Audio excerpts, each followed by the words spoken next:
华尔街的头号烦心事。经济不着陆比硬着陆更折磨人。早在1周前，我们就在许多业内人士将目光聚焦于美国经济过热风险之前，率先和投资者探讨过美国经济不着陆的可能性。而如今，这层风险似乎正愈发令华尔街人士感到焦头烂额。美国经济看起来并没有接近衰退的地步，但投资者却反而开始担心，这可能最终对市场是个坏消息。在过去几个月的大部分时间里，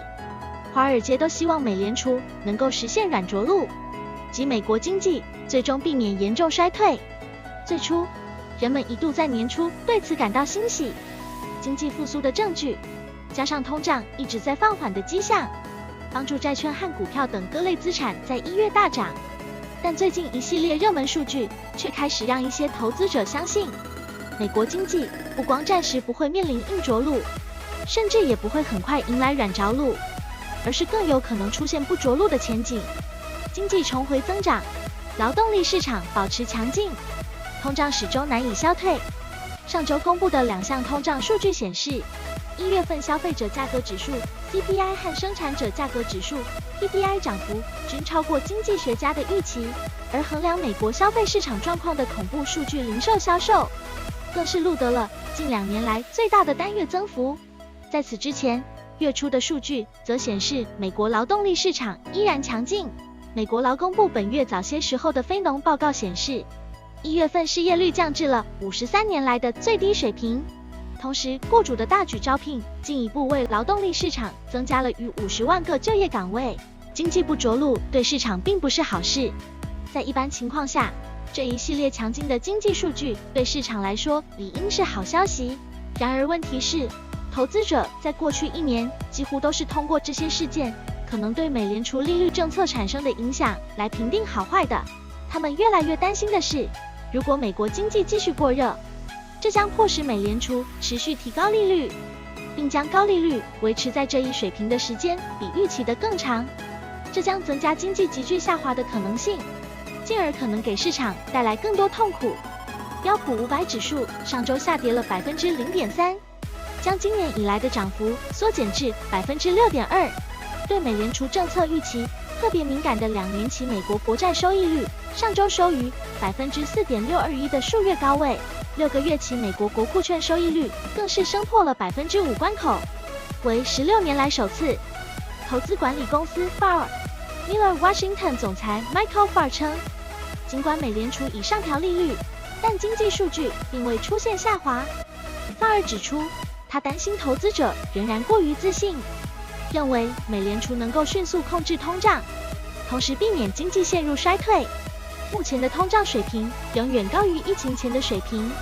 FAR 表示，也许这将是美联储实现完美着陆和精确调整利率的时候了。但他补充称，历史表明，美联储在这方面的记录不佳。过去几周公布的强劲数据已经使许多人相信，美联储将不得不将利率大幅提高，高于他们最初的预期。渣打银行 G10 外汇研究全球负责人 Steven Englander 上周将美国联邦基金利率峰值预期从此前的 4.75% 上调至 5.25%。德意志银行首席美国经济学家 Matthew Lutzetti 则将他对7月份联邦基金利率峰值的预测上修为 5.6%。在上周一连串数据公布之前， Lutzetti 预测联邦基金利率只会最高攀升至 5.1%。债券交易员也一直在消化利率上升的因素。根据 FactSet 的数据，衍生品市场显示，交易员预计联邦基金利率将在今夏达到 5.3% 左右的峰值。相比之下，在本月初，交易员们紧押住联邦基金利率将在6月份达到 4.88% 左右的峰值。死缓比死刑更折磨人。在某种程度上，市场人士之所以对美国经济不着陆的前景高兴不起来，主要在于这将倒逼美联储进一步加息，而这最终可能仍会令美国经济踏上衰退的老路。换言之，不着陆的前景更像是死缓，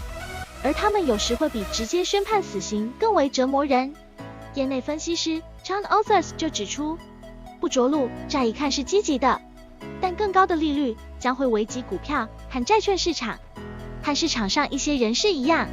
美银策略师 Michael Hartnett 也预计今年上半年将出现不着陆情境，即经济增长保持强劲。央行可能会在更长时间内保持鹰派，但他们在上周报告中也写道，2023年下半年可能会出现硬着陆。Hartnett 写道，最近发布的经济指标表明，美联储降通胀的任务仍未完成。他预计，继标普500指数未能突破4200点的上限后，该基准指数将在3月8日前跌至3800点，较目前水平下跌约7%。德意志银行资深美国分析师 Brett Ryan 则指出，政策利率长期走高，肯定会拖累风险资产，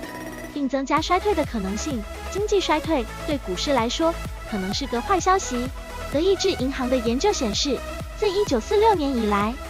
标准普尔500指数在衰退期中的跌幅中值为24%。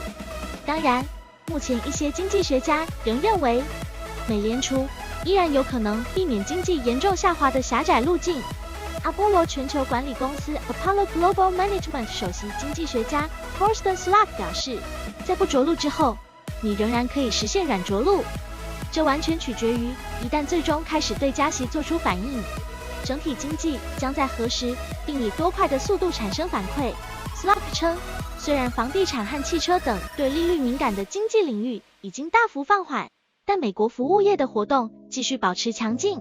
这很重要，因为服务业占美国国内生产总值 GDP 的80%左右。Slack 指出，通胀和美联储的政策仍是信贷市场和股市面临的主要风险。